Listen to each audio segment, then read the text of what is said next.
sisters and brothers, comrades and friends, comrade delegates, fellow freedom fighters, good morning. Good morning, Your Excellency. Allow me in a very, very special way to welcome you to this extraordinary delegates conference of the National Unity Platform. It is an humble pleasure to be addressing you today. And today I'm not just addressing you as the party president, I'm addressing you as a comrade in the struggle for the liberation of our nation. I'm addressing you as a partner, a committed partner in this fight for the soul of our nation. I'm very glad to be seeing the new and the old, the young and the oldish, the ladies and the gentlemen. First of all, I must communicate, ladies and gentlemen, that I'm humbled by your continued trust in my leadership, and I can only, for now, pledge never ever to let you down. Again, I must mention that this is not just another routine meeting of the party, but this is a sacred engagement that we are having. We are meeting here today to align and realign ourselves, to charge and recharge ourselves, to change and rearrange, to redirect our course for the struggle of a new Uganda. You notice that small as a group we might be here, there's so much trust that we're carrying on behalf of our nation. So meeting us, us meeting today should be taken very seriously, and you should desire to get the best out of this meeting, ladies and gentlemen. I don't know why the organizers chose this venue for our delegates conference. A ghetto in Kamocha, even when we could meet elsewhere. But I believe that it must be the revolutionary spirit pulling us back to where it all began in order for us to reflect. You all are aware that this is a place where the People Power movement was nurtured. It is in these walls where we whisper to each other our dreams for a new Uganda.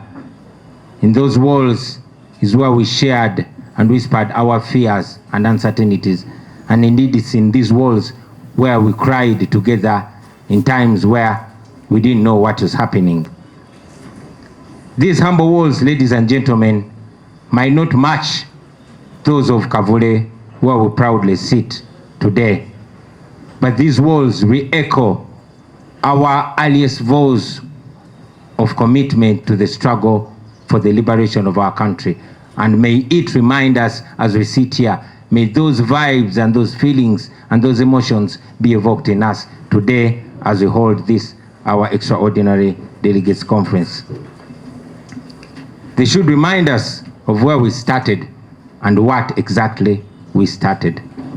They should remind us of where we have been, where we are, and where we are yet to go. They should remind us of how far we have come and of how far we are yet to go.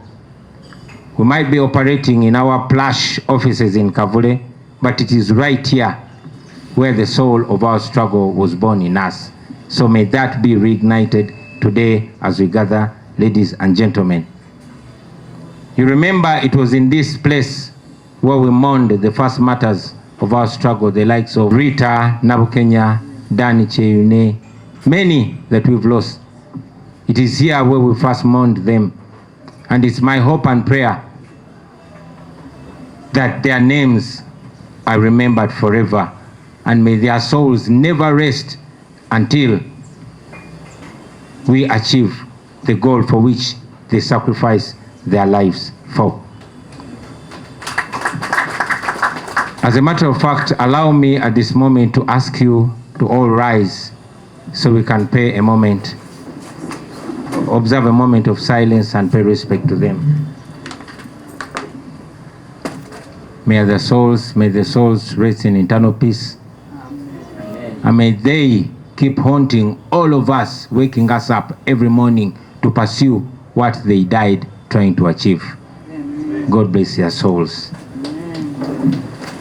So friends, today we are meeting trying to hold onto that spirit. I want to emphasize that this is not an ordinary election that we're going to have. We are meeting to elect our new executive. But I've constantly said that NUP is no ordinary political party. So we're not just electing a new National Executive Committee. We are electing, or we are choosing new commanders for the revolution. We are electing new commanders to lead us in the fight against a 40-year-old dictatorship. I hope that is going to stick to our mind as we keep going. Let us elect the minds that are sharpest and the hearts that are bravest. Let us choose people that will reignite that spirit in us. Every time when we move, there are times when we feel like we are frail. May this new mandate that we are all getting reignite us and renew the spirit, because our people so badly need us and they need that spirit. After all, those who are electing are not just going to be viewed as administrators or politicians. No. For all of you that are going to be elected today, the regime is not going to look at you as politicians. They're going to look at you as rebels, and they're going to deal with you as such. So let us prepare our minds as we are being elected. They're not going to clap for you. They are going to come for you. So let us all go into this knowing that this is no ordinary task that we're going for. We are not only choosing people for positions, we are choosing people for missions.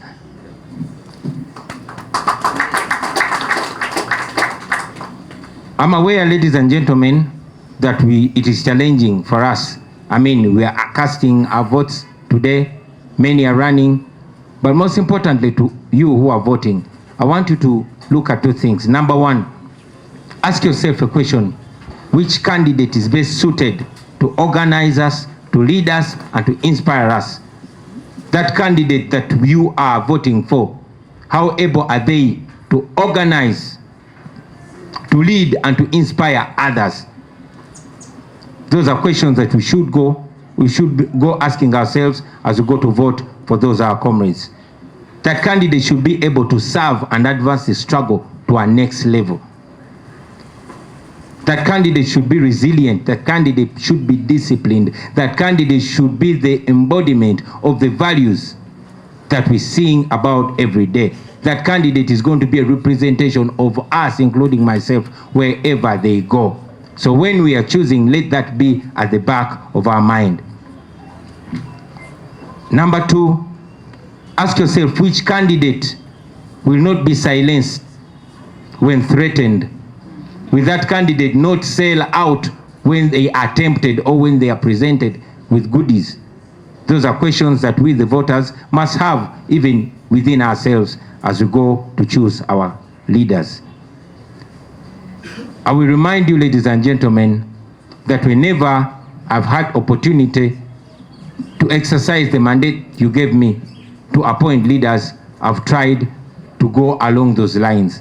I beseech you as well to take that example and make it even finer and better. I'm urging us, ladies and gentlemen, to vote for the most competent leaders, not for those that have already reached out to you, not for those that smile best.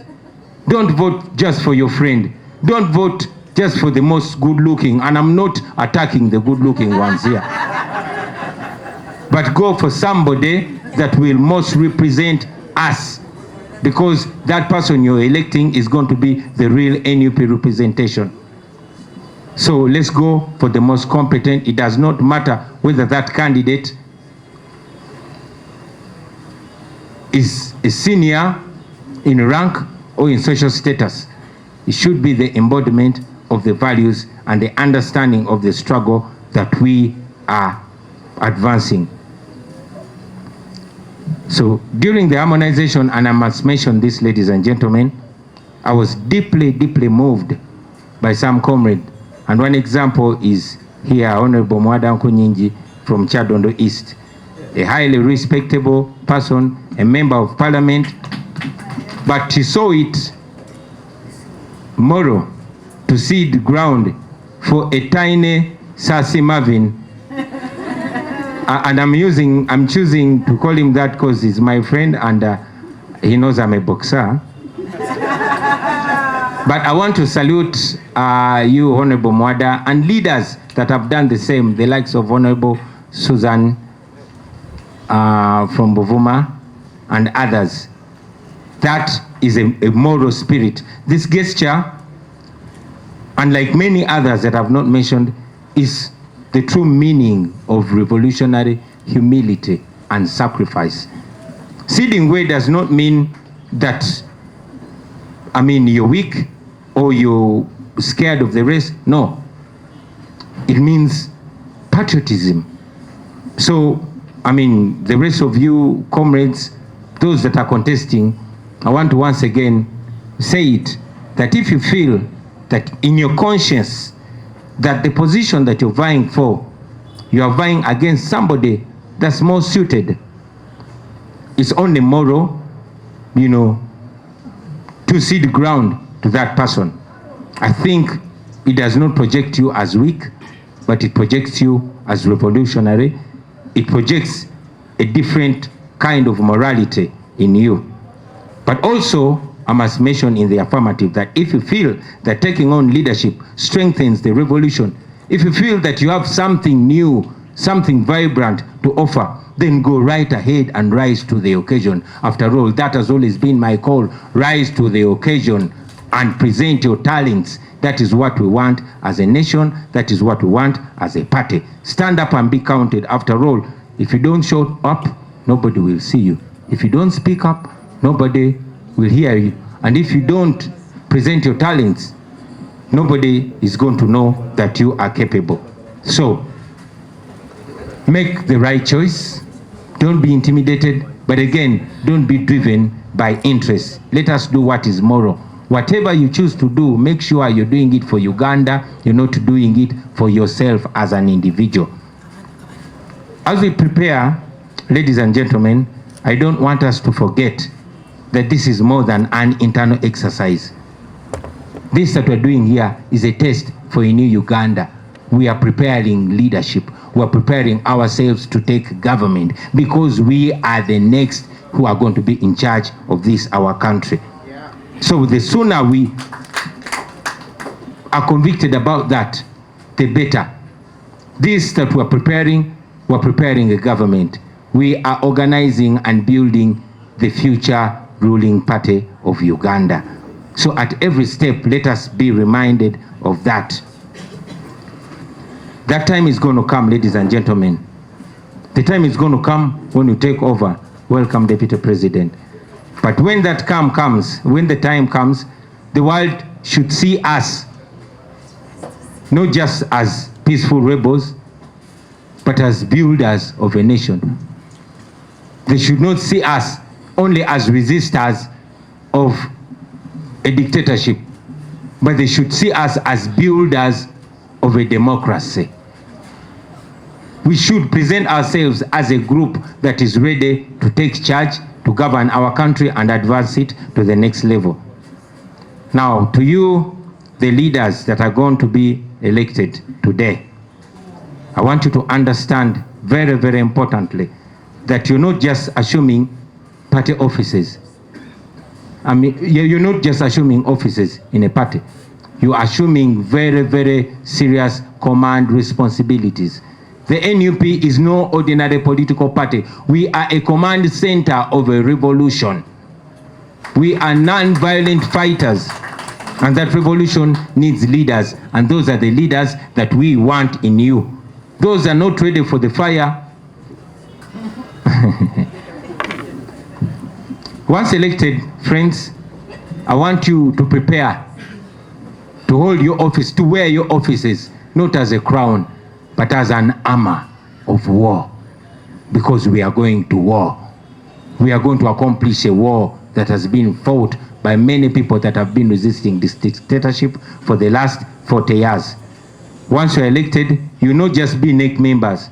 No, you are going to be marked men and women. You are going to be targeted men and women They're going to harass you. They're going to come after you. They're going to pressure you. They're going to try by you.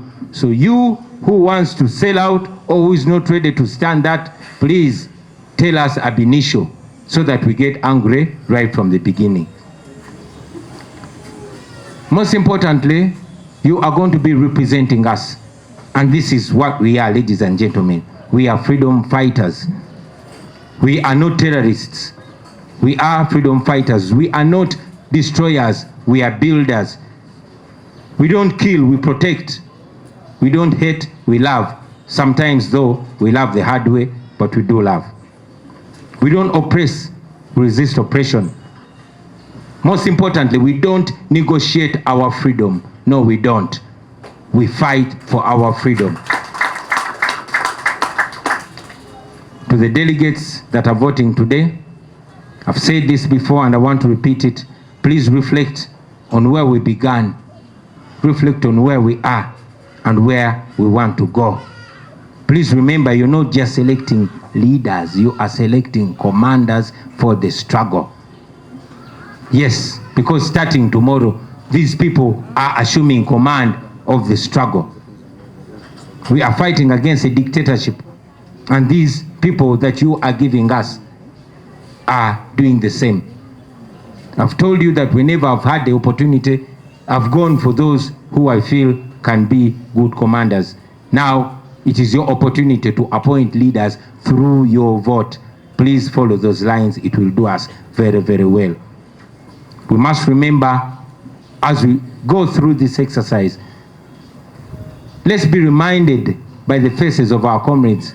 The other day, during the harmonization, Madam Chair and his team of the MC, they put us in a room that was so thought-provoking, with walls of all our friends that we lost.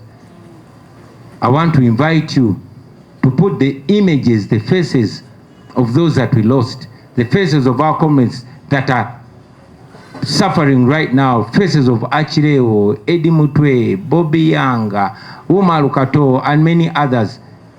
Please know that you have the opportunity to do what they did not have the opportunity and the mandate to do. So do it not in your interest, but in their best interest. Let us build a leadership, friends, that will usher in a new Uganda, a Uganda that works for all of us, the young, the old, the poor, the rich, the educated, the uneducated, the male, the female, the rural, the urban, all Ugandans. Let us have that at the back of our minds. May this delegate conference, ladies and gentlemen, be a testament that we are ready, that we are organized, that we are capable, and we are impatient to take over the building of our destiny and we channel our country to the path that we believe will be beneficial to us, our children, and our children's children. With those few words, ladies and gentlemen, I want to once again welcome you to this extraordinary delegates conference. Those that are competing, thank you for competing morally. May the best man or woman win. This is not a do or die. Everybody has a role to play. Let us be mindful and make mindful choices.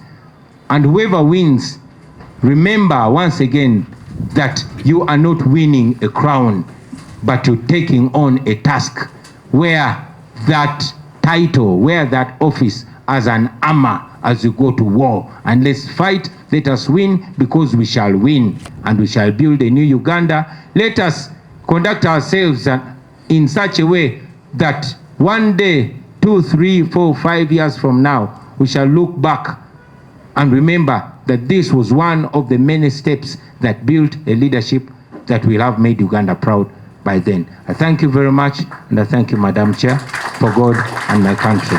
People power. Our power. People power. NUP. Everywhere. Everywhere. NUP. Thank you so much. Can we give our president another round of applause? Very inspirational. Yes. Always hearing from you, even the person with that fear, almost making them go to the closet, will jump right out. Thank you so much, and that's what exactly we have done.